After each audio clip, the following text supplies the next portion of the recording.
Si on vous demandait aujourd'hui de nous parler de ta carrière en tant que telle, est-ce que vous avez des regrets?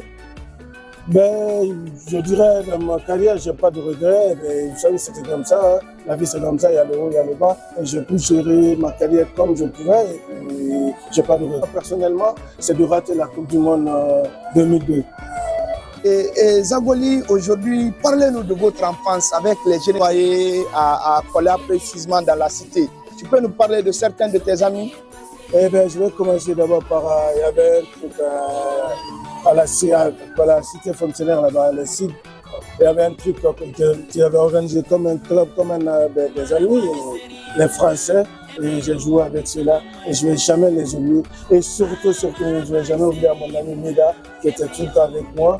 Et tout ce que je faisais presque, c'était avec ce dernier. Et je lui dis aujourd'hui merci pour tout ce qu'il faisait pour moi. Et sans oublier la famille Kanté, je mangeais nous toujours chez les Balas. Et l'attaquant qui vous a le plus troublé dans les buts? En Afrique, c'est Loa que je ne vais jamais oublier. C'est le monsieur, l'attaquant qui m'a vraiment troublé, c'est Loa de Congolais.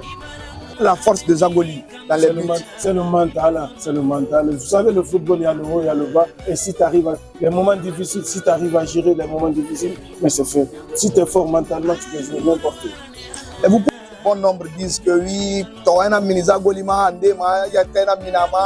Zagoli, qu'est-ce qui s'est passé réellement en 2004 à travers ce but que vous avez encaissé? Vous savez, tout le monde peut dire, on peut dire tout ce qu'il veut là. Vous savez, le football, aujourd'hui, tout le monde s'est rendu compte, le football c'est comme ça.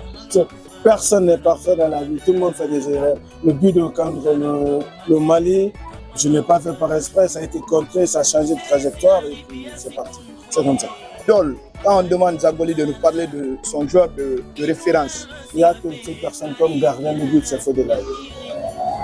On est presque maintenant au tien. Parlez-nous de votre projet avec l'Académie Zagoli des gardiens de but.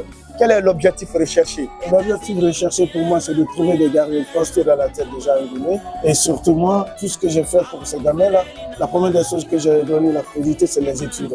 Qui vont à l'école. Tout le temps, je m'entraîne après les écoles, à partir de 13h45.